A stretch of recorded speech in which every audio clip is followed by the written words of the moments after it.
Je suis venue comment à ces tablettes? Alors moi, comment je suis venue aux tablettes? Ben, comme d'habitude, hein, ce sont les tablettes qui m'ont appelée. En fait, moi, je suis accompagnée par Todd depuis un moment. Et je ne savais pas en fait qu'il avait écrit des tablettes. Et bon, je pense que c'est en cherchant sur YouTube, pas sur YouTube, mais en cherchant sur Internet qui il était. Et puis moi, je suis très connectée à l'Égypte, hein. J'ai eu une incarnation là-bas justement à l'époque d'Isis. J'ai reconnecté avec tout ça. Et Thoth a été mon enseignant à l'époque. J'ai tellement reconnecté que avant même de reconnecter à Isis, j'ai reconnecté via Elizabeth H. Alors, qui a écrit un livre. Elle en a écrit plusieurs que j'aurais pu limite écrire moi-même. Donc, Initiation.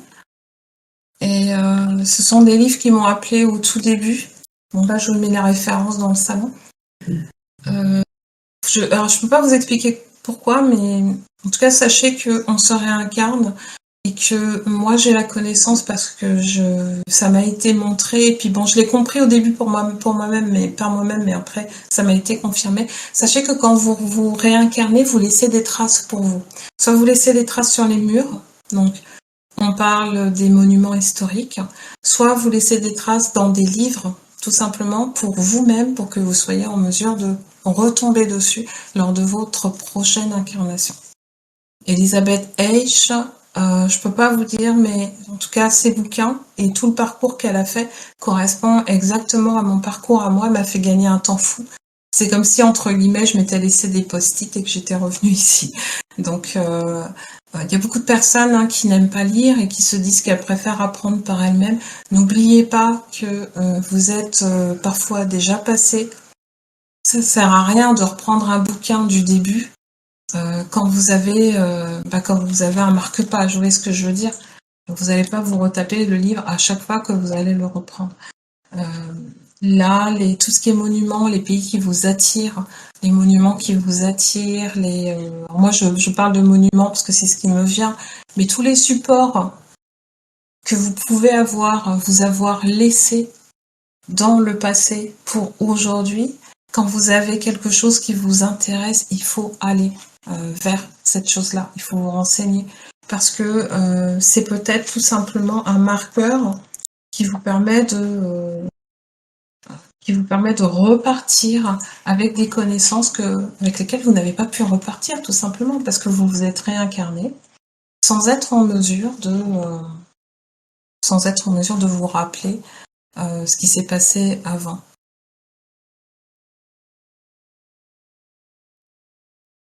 Il y a beaucoup de choses, vous allez voir, qui sont imagées dans les tablettes de Thoth, et ça fait partie aussi d'un certain codage.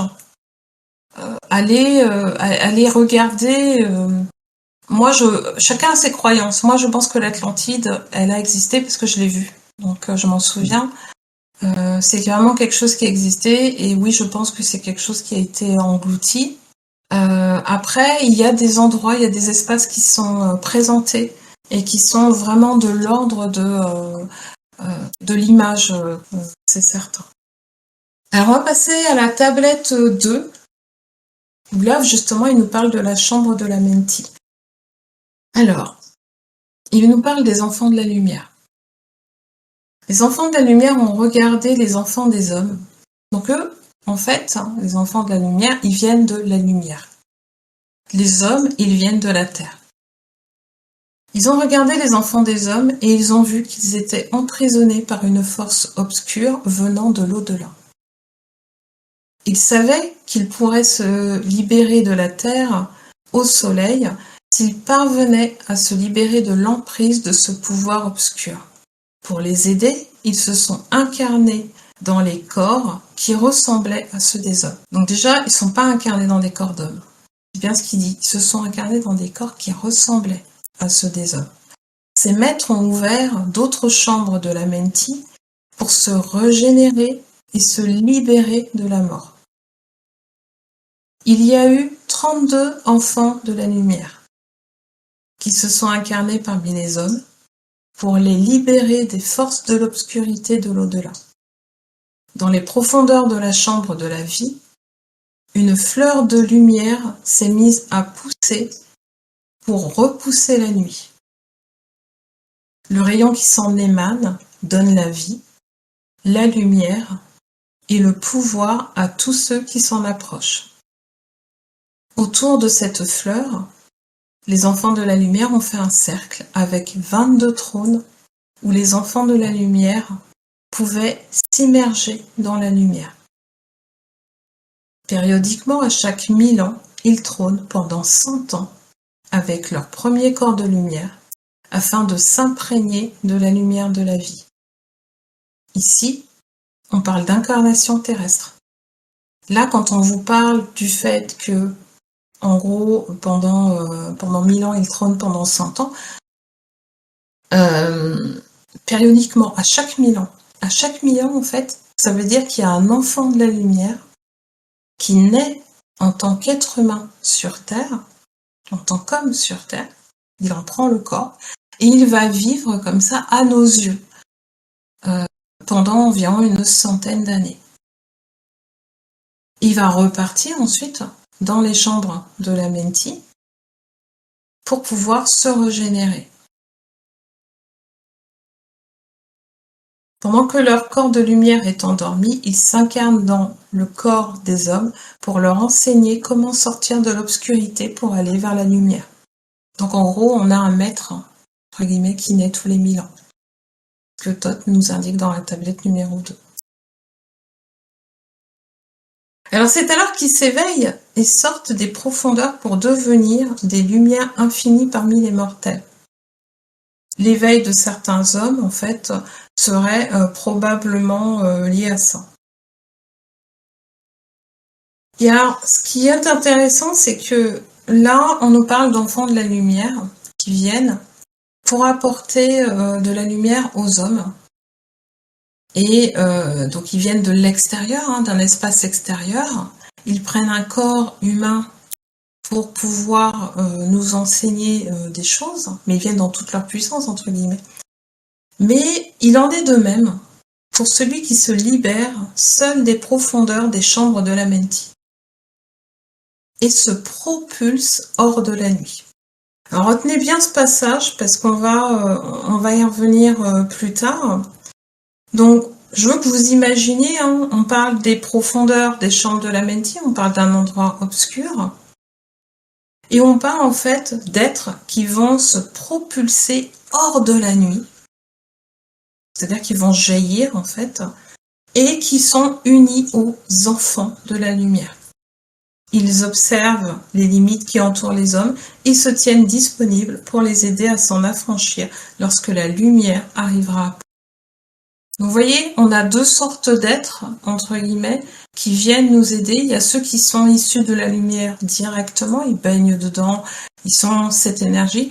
Et il y en a d'autres, en fait, qui sortent de quelque chose de beaucoup plus sombre, de beaucoup plus profond, dont ils ont pu s'extraire avec une certaine forme de sagesse pour venir aussi nous enseigner des choses. Alors je vais vous lire en fait des passages. À partir de ce chapitre, je vais vous lire des passages. Au cœur de la flamme éternelle résident les 7 seigneurs de l'espace-temps, qui aident et guident les enfants des hommes dans le passage qui traverse le temps. Au centre se trouve le Neuf infini, qui prend la forme d'un cercle entier, qui projette son bras selon son intention. C'est lui le Seigneur des seigneurs. Redoutable dans sa présence voilée, il préside au grand cycle cosmique, il surveille et mesure la progression des hommes. Le 9 en numérologie, c'est le cycle en fait de la fin. D'accord? Donc on va de 1 à 9 en numérologie. Là en fait, on vous indique qu'il y a 7 seigneurs de l'espace-temps. On va Thoth, il va donner les chiffres après. Et au centre, on a le 9. Là, il va parler en fait du but, le but de l'homme, le but de l'âme, entre guillemets. Il indique que quand on est, en fait, on choisit au moment de l'incarnation un travail.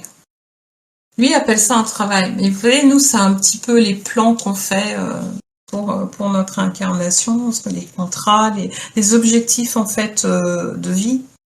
Tu choisis le travail qui te convient et tu poursuis ton œuvre sans relâche sur le sentier de la lumière, où tes pas te mènent toujours plus en avant vers la montagne de la lumière.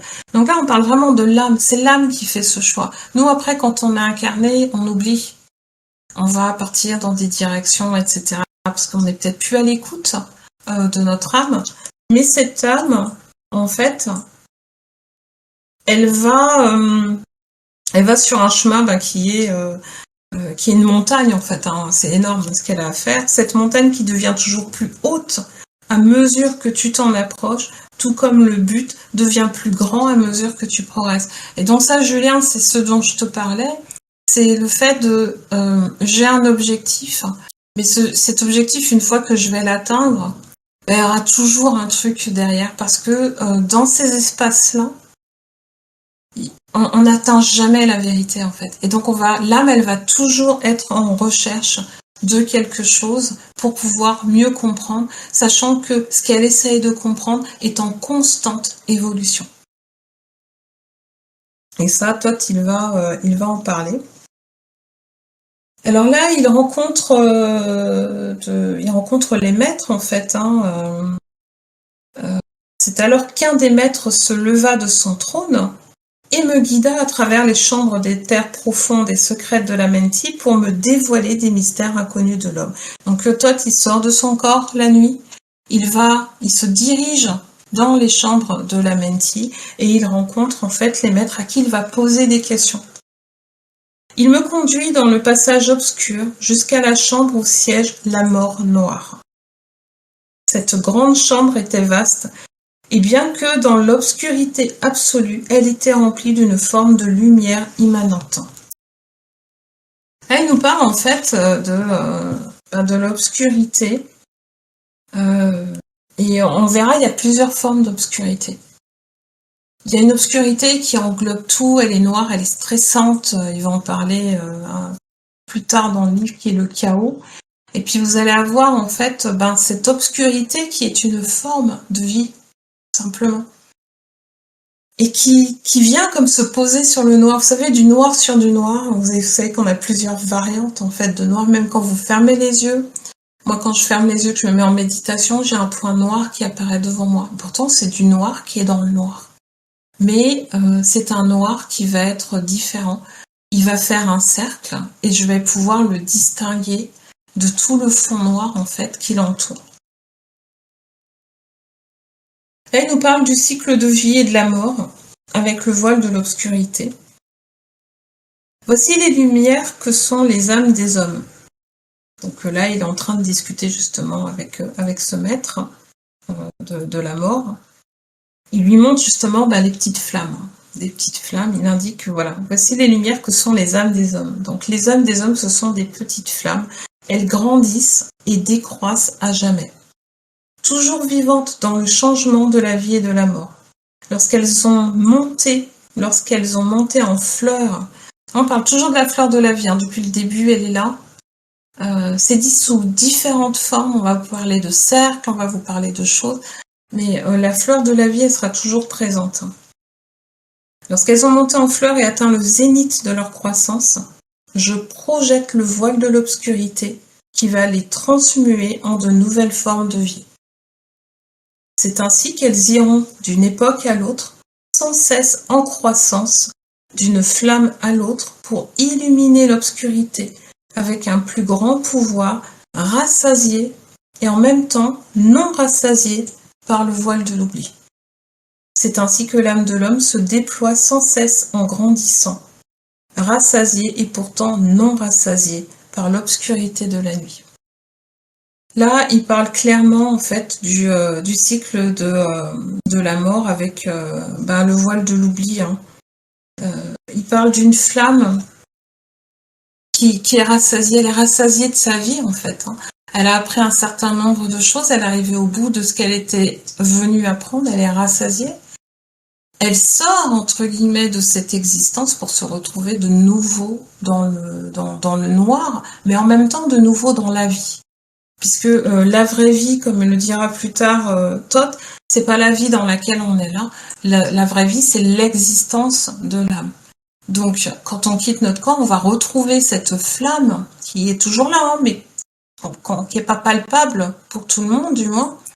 Et on va repartir sur un nouveau cycle avec une âme qui va être rassasiée. Elle sort de là rassasiée parce qu'elle a appris des choses, mais en même temps, elle n'est pas rassasiée parce qu'elle repart sur quelque chose en ayant oublié tout ce qu'elle avait appris avant, puisque le voile de l'oubli va faire que justement, elle va tout oublier, et c'est ce qu'il entend par pourtant non rassasié par l'obscurité de la nuit, à cause de l'obscurité justement de la nuit. Et la nuit dont on parle, c'est la mort, hein, entre guillemets.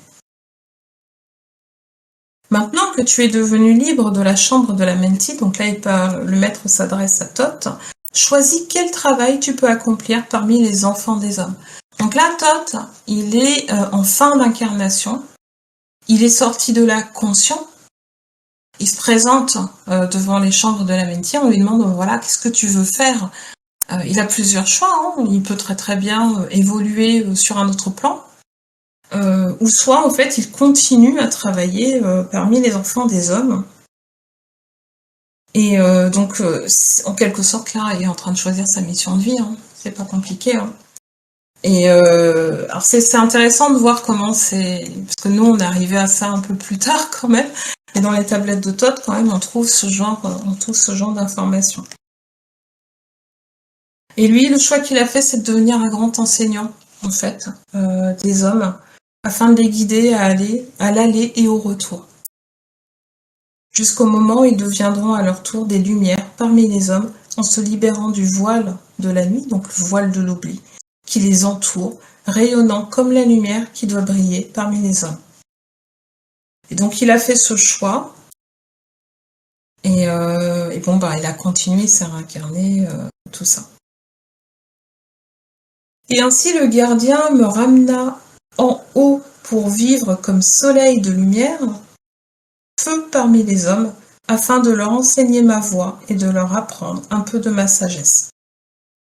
Alors ce qui est intéressant, c'est que y a beaucoup de choses qui ont été dites par rapport aussi à ça. Soleil de lumière, ça vous fait penser à quoi?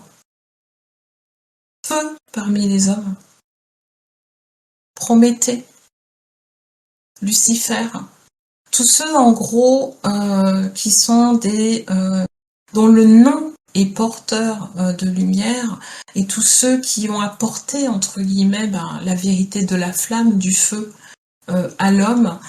On peut s'imaginer ici, quand il parle de ça, on peut s'imaginer effectivement que c'est peut-être à cela qu'il fait allusion, quoi.